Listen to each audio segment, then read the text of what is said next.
கொடிப்பாடல்.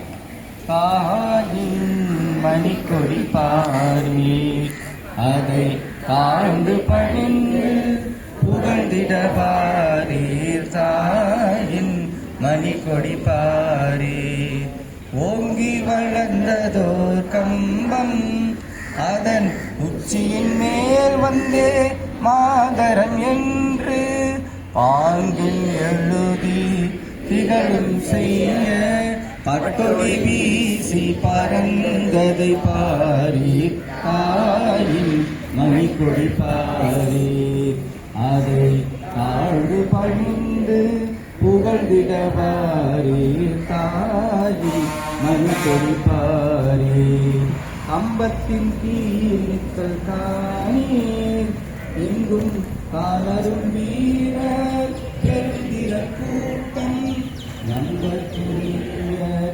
அப்பீரர் தங்கள் நன்றி வீடும் கொடியை காப்ப தாயின் மணி கொடி பாரீர் அதை தாழ்ந்து பணிந்து புகழ்ந்திட பாரீர்.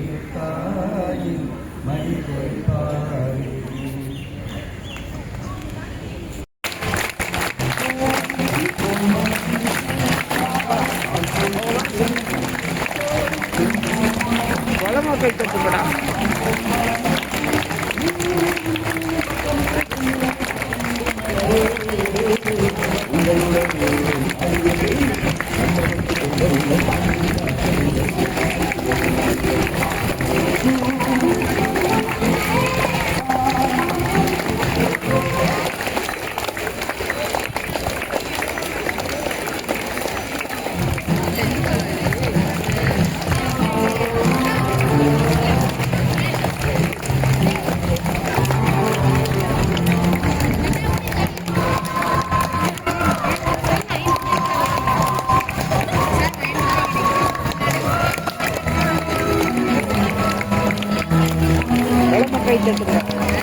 ஓகே வாங்க வாங்க.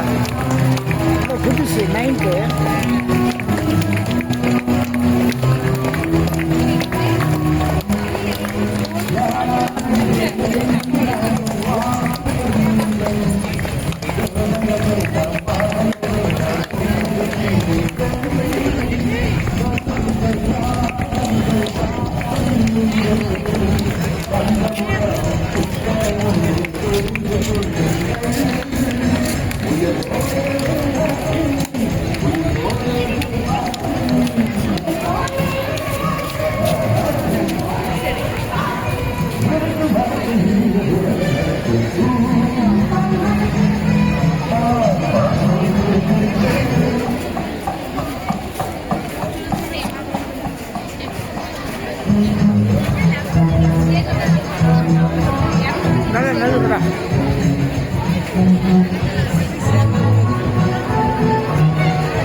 எனக்கு வயதில் மூத்தோர் அனைவரையும் மதித்தேன்.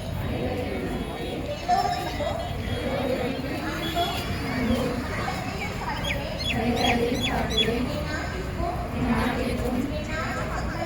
என் நாட்டு மக்களுக்கும்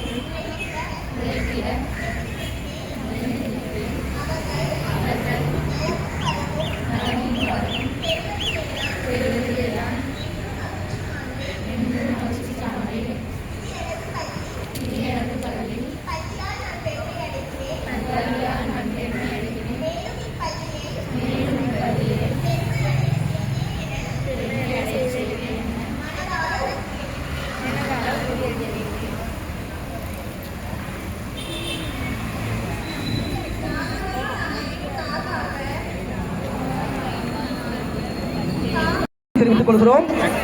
நாம் நிகழ்ச்சியில் அடுத்த நிகழ்வாக நம்முடைய தலைமை ஆசிரியர் அம்மா அவர்கள் நம்மிடம் உரையாற்றுவார்கள்.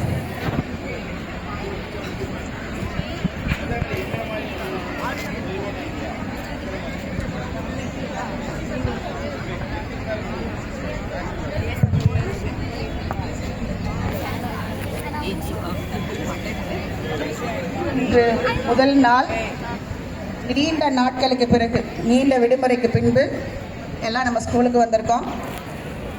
கிட்டத்தட்ட 1.5 மாதம் லீவா? லீவ் எல்லாம் சந்தோஷமா இருந்தீங்களா?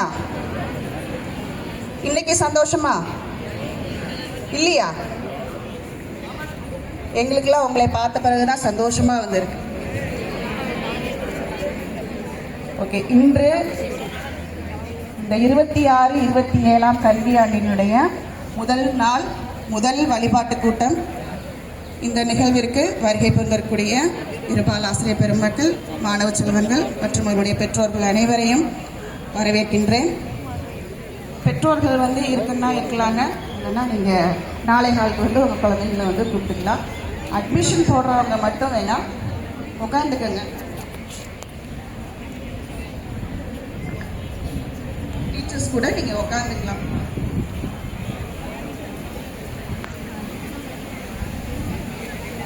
உங்களுக்கு தான் லீவு 1.5 மாதம். டீச்சர்ஸ் எங்களுக்கு லீவ் கிடையாது. நாங்கள் தொடர்ந்து மே மாதம் ஃபுல்லாக தினமும் ஒரு 4 ஆசிரியர்கள் ரொட்டேஷனில் டியூட்டி நம்ம ஸ்கூலுக்கு வந்துட்டு தான் இருக்கோம். ஆனால் இத்தனை நாள் இந்த ஸ்கூல் பார்க்கும்போது அப்படியே பெருசோடு இருந்துச்சு. ஆனால் இன்னைக்கு தான் ஸ்கூல் அப்படியே நிறைஞ்சு இருக்கு. எங்கள் மனசும் ஏமா இடமில்லையா கூட்டம் போலதான் என் கண்ணுக்கு தெரியுது. இப்பதான் ஸ்கூலுக்கு ஒரு உயிர் கிடைச்ச மாதிரி அதனால நீங்க எல்லாம் வந்ததுதான் எங்களுக்கு ரொம்ப ரொம்ப மகிழ்ச்சியா இருக்கு. இந்த கல்வியாண்டு 26, 27ஆம் கல்வியாண்டுல நம்ம பள்ளியில படிக்கக்கூடிய மாணவர்கள் அத்தனை பேரும் நல்ல ஒழுக்கமுள்ள மாணவர்களாக நீங்கள் அனைவரும் உருவாக வேண்டும். நல்ல பண்புள்ள மாணவர்களாக